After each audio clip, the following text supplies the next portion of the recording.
Hello, hello, hello. How's everyone doing today? Another guitar hang. Just chilling in the garage, hanging out. It is cold again in Minnesota. It's about 45 degrees right now. I figured that was not a suitable temperature to bring a guitar outside. So throughout this weekend, I'll be kind of shooting some stuff, some video from inside the house.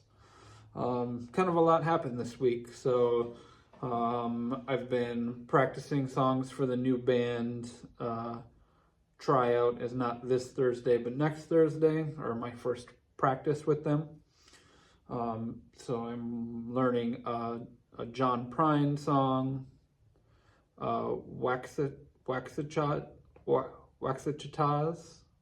song, and I forget what the third one is called. Maybe it'll come to me. They've all been pretty easy. My role in that band is gonna be just like a percussive rhythm player, like on acoustic. So my parts are pretty easy. It's just kind of big cowboy chords strumming along, help keeping the tempo and pace, and kind of being a rhythm guy and just kind of be supporting, not really out front, which I'm really excited about. So I was a little worried at first because I got sent a text message and it said this song in this key and this song in that key. And I was like, oh, I don't really know like keys, and I don't know how to like transpose or like move things around. But it's been really easy so far. Everything has been pretty easy to understand, or they're easy enough chord structures to where like moving it isn't a big deal. So that's been nice.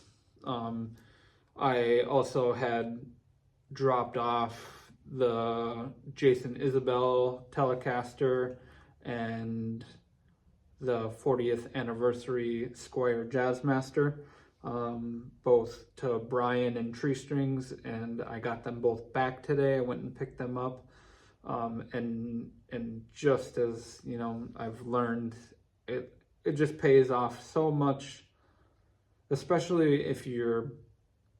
And this is both cases, because the Telecaster I bought from somebody else, and the Jazzmaster I bought brand new from Twin Town Guitars in Minneapolis. And on the Jason Isbell Telecaster side, I really thought that maybe it had one owner or maybe two before that. And they're recent guitars that, you would think nobody's really taken one apart or done anything too crazy with it. To come and find that Brian had taken the neck off. He seemed to think that it was shimmed, and when he opened it up, there was a yellow Dunlop pick in there as a shim, like a chunk of one. So somebody somewhere along the way had tried to kind of shim it and adjust it. He took that out, and he did kind of reshape some of the frets down towards the higher part of the neck, to kind of help try to level out what may have been, trying to be corrected for. A couple of the frets had lifted and weren't glued in, so he glued those in and got them nice, filed out the nut so that my strings fit in there, and the overall action is much lower on the entire guitar now. Also changing kind of the relationship with the pickups to the strings, because the action is way lower now. So there's a bit of additional work there for me, but I played it for maybe half hour today so far since I've had it back, and it's just like it makes a guitar that you already enjoy that much more enjoyable, and you really want to pick it up, and you're just you fall in love with it, I think, is the big take away from a situation like that. And so then the Jazzmaster, it's a Squier, so coming out of that factory, some of the work is, it's not, they don't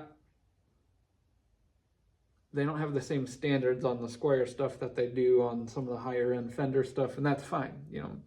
The quality is great for what you pay for, but I think those guitars, are really where you benefit from bringing it to a luthier where, the nut had fallen out on that one.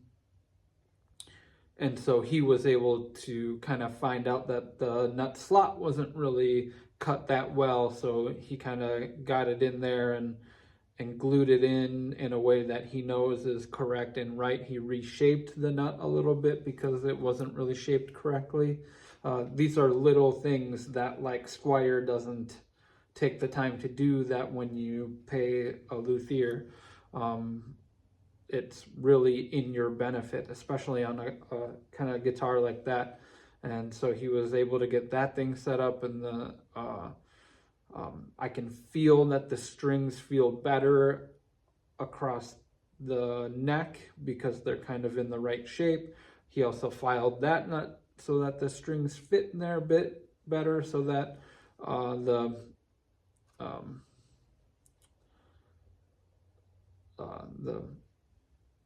vibrato system on that guitar is moving freely and nice and clean.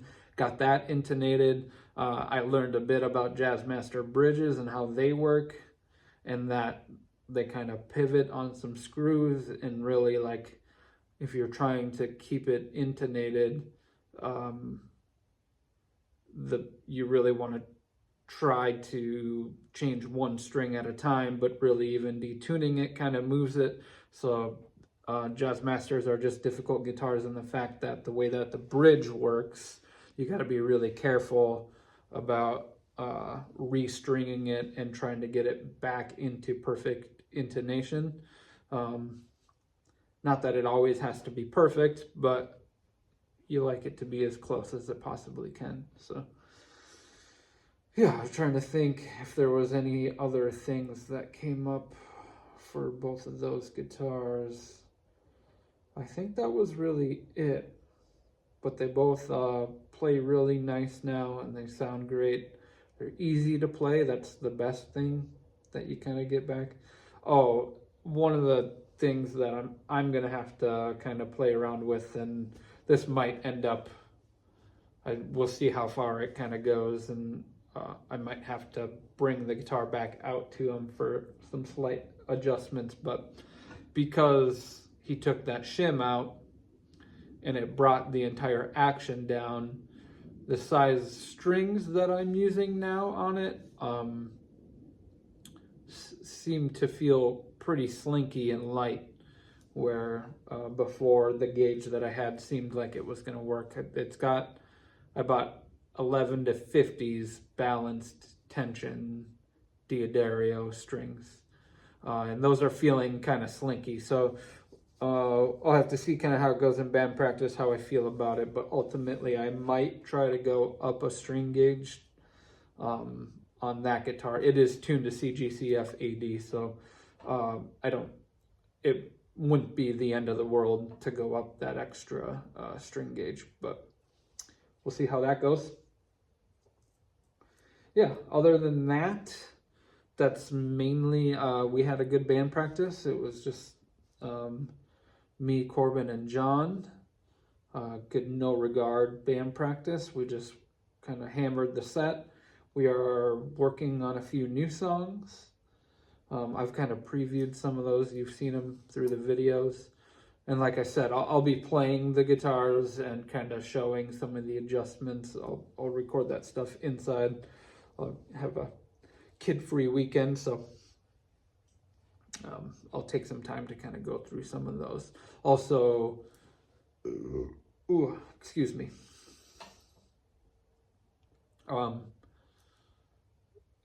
The new band that I'm joining, I am kind of, the role is kind of rhythm guitarist. He did tell me to show up with a guitar and a guitar amp. and it's definitely, you know, like more, I keep saying kind of Chris Stapleton-ish, John Prine, kind of Americana, Southern country rock. I really don't know how to describe it. It is like they had some Counting Crows stuff in their playlist. There's some Casey Musgraves in the playlist, which I'm really excited about. Trying to think of some other bands. There was one band. There was like an REM song that I really liked that was in the playlist, and then I went to go listen to that REM album, and I couldn't really listen to the album. Great song. Not a band that I can listen to a full album of, but yeah. So I think that's really, you know, kind of my week in guitar playing. I guess the pedal board I kind of ended up with, and I'll try to record some videos of me playing through the pedal board that I set up. I put all of my drives on one pedal board, and kind of my plan is, he said that they play really quietly, so I'm gonna bring the Vox AC15 is gonna be my amp, because it's got the master volume on it, and so I know I can really turn that down if I have to. The Princeton wouldn't do too great in a really quiet situation. Maybe once we get on stage and I'm able to play with a little bit of volume, but I think for what they're gonna be asking me to do, I'm potentially kind of background-ish guitar player. I need to be able to kind of sit in the back and still have, you know, good feeling tone. So right now, my plan is the AC15. Out of all the drives, I have a Cestus by Mythos, which is a treble booster. Great pedal for an AC15. I had a Boss Super Overdrive. Is that what it's called? The SD1? Yeah. And then Ibanez Tube Screamer, the TS909, 808, TS808. It's the 808. I had what was next? So the 3 smaller pedals. Then it must have been, I just to see what would happen. I didn't really think I would be using it, but I put my Benson Germanium fuzz on the board. So that's a fuzz face style fuzz pedal. And it did do some cool stuff, especially into an AC15. Not a sound that, you know, one would think would work, but it sounded cool, but I don't think that it fits this band style thing. So, and then I put the Hudson Broadcast on there, and I would say there was one more, the Thorpe Effects Gunshot I had on there as well. I ended up with the Mythos Cestus. I have a feeling I'm going to have a hard time getting away from that style pedal. I might explore a few other options. That one's great. But it just does everything I want it to. It allows almost any guitar to clean up off the volume knob. So even the Jazzmaster cleaned up really well. And so I'm either going to use the Squier Jazzmaster. From what I heard tonight, having that plugged into that setup, I was kind of blown away, honestly. So that might be what I end up using. Otherwise, my Vintera 50s Telecaster is going back into standard. It's actually already in standard. Gonna need to do some more adjustments on that. I put it into standard, and then I can tell that the neck moved on that guitar, and now I'm kind of like, it would be nice to have that one set up by Brian, but maybe in a few weeks I'll have that one set up. That one's going to be a little bit difficult too, because the truss rod adjustment is on the inside, on the high end of the neck, not at the end. So you got to pull the neck off to make the truss rod adjustment. It's a little bit more work, but so I'm either thinking the Jazzmaster or the Telecaster. Into the Cestus is the pedal I chose. I'm only doing one overdrive on this board. I don't really feel like I'm not really going to be the lead guitar player. I don't know if I'm really going to be using my electric that much. I don't know how rock-ish sounding we're ever going to get. And I think even with the Cestus into the AC-15, I can get some pretty good like rockin' guitar tones. And then straight out of that, then I've got the tuner. I usually put tuners after my drive pedals.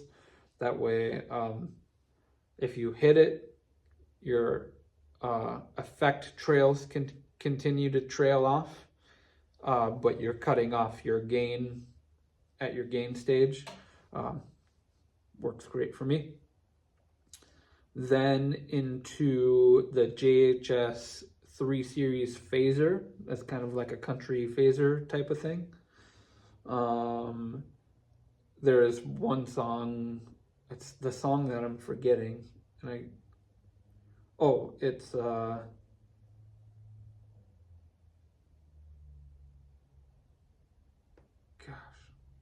something better community.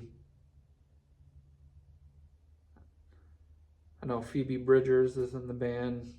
Gosh, it'll come to me. In their song, there's a part where they kind of turn a phaser on and off. So phaser will be perfect for that. It's my only kind of it's my only normal wobbly thing. And then I have a Benson delay on there. I kind of was going to go back and forth between two delays and try to choose one. So Cestus, tuner, JHS 3 Series, phaser, into the Benson delay, which is great. Kind of have it as a longer analog E kind of delay with quite a bit of feedback to it. So then it doesn't quite get into oscillating, but it kind of has an LFO and it wobbles a bit. So that kind of gives me a Corsi wobble widener type thing. The one thing that I love about that Benson delay is when you turn it on, there's automatic, it's like maybe the smallest amount of a signal boost, but for some, it's so satisfying. You turn that pedal on and you get a little lift in your entire sound. Man, hats off to Benson for that delay pedal. It continues to be fun.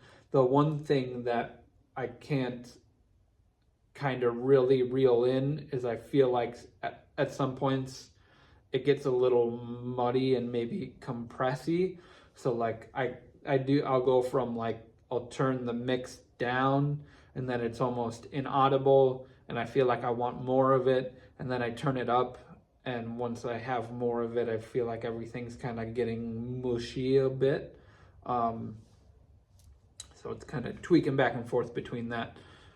Has been interesting, but yeah, I kind of turned it back down to kind of give, that a little bit of a washy, spacey kind of feel to everything that I really like. And then I also have the Starlight, is that right? I think that's right. Starlight by UAFX.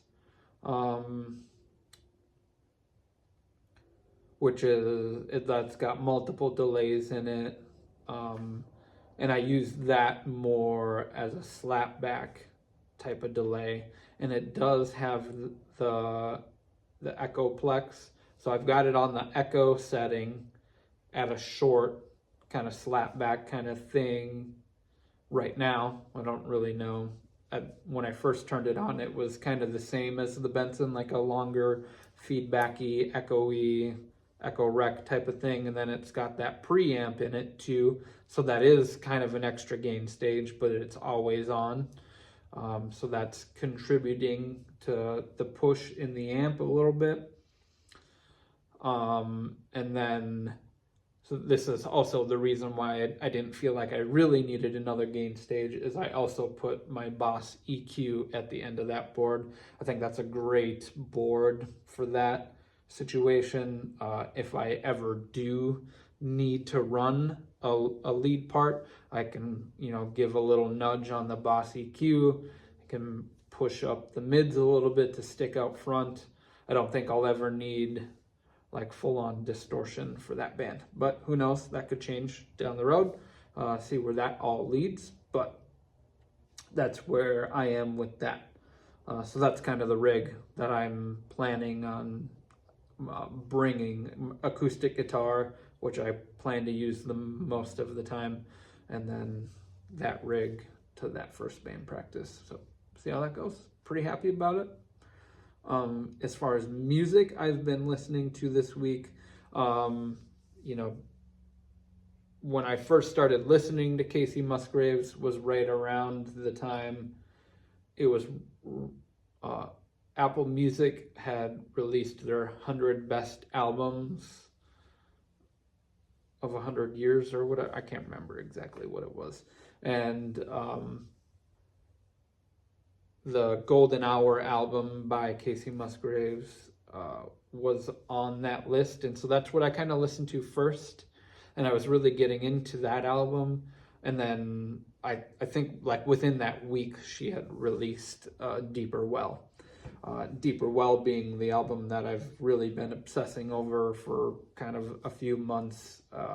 It just really, that's probably my album of the year so far. That is my favorite album this year. I continually am coming back to it, and it just resonates with me really well lyrically. Love the music and the stuff that's happening. Kind of portrays the direction I'd like to go in, hence this new band.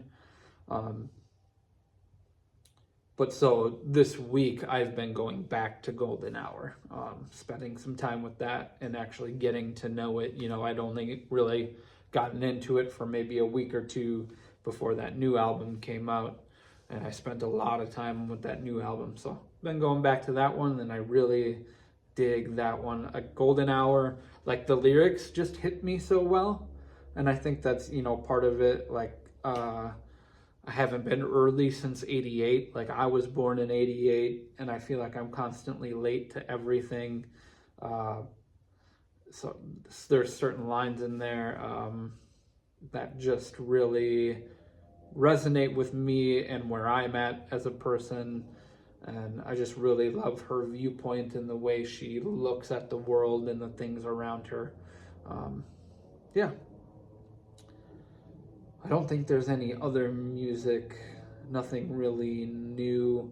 I gave the new Warren Haynes album a listen, and I was hoping for something a little bit different. I'm going to have to come back to it. I love him as a guitar player. I love the music he makes. There's just certain moments of his that I'm very fond of, and other things that maybe are going to take a little bit longer for me to kind of latch on to. So I need to revisit that one and give it a good full listen. It's got to be a great album, and he's a great musician. So yeah, I think that's going to do it for this week. Thanks for tuning in. Be sure to check out No Regard Music. Go stream it on Spotify, Apple,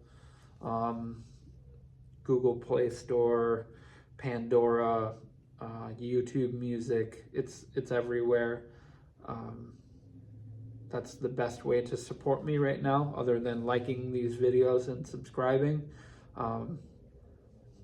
If we start doing this long enough, I'd like to make some merch. I I work at an embroidery shop, so I might be making some special embroidery type stuff for us at some point. But yeah, I just thank you to anyone who watches these videos and likes to hang out and talk about or learn about guitars. Also, I'm not going to go into this right now. It's a whole nother story. It has to do with the new band, acoustic guitars. I'm trying to learn about the different shapes, sizes, what they're used for. I watched a really great video by Paul Davids today that kind of speaks on the different shapes and sizes, and he plays through them and kind of what they're good for and what they're good at and what they're used for. Long story short, I think I need a parlor guitar just to have around the house because that sounds awesome. And then maybe like a 00. I haven't really decided where I want to go with that yet, but thinking about this band and being a strummy strum guy, percussive, it's either like the 00 or the Dreadnought. The 00 is still supposed to be a little bit better for some finger style stuff, which they did ask me to do. So I might be playing some finger style stuff. So then I think the Dreadnought was kind of looked at as like the strummy strum guitar, and the 00 is like kind of in between the strummy strum and the finger style playing guitar. So maybe I need a 00 or a 000. This is where I get confused, and I'm trying to learn. So we'll go on that journey together at a later date. Have a wonderful night. Have a wonderful week. Love you. Thanks. Peace.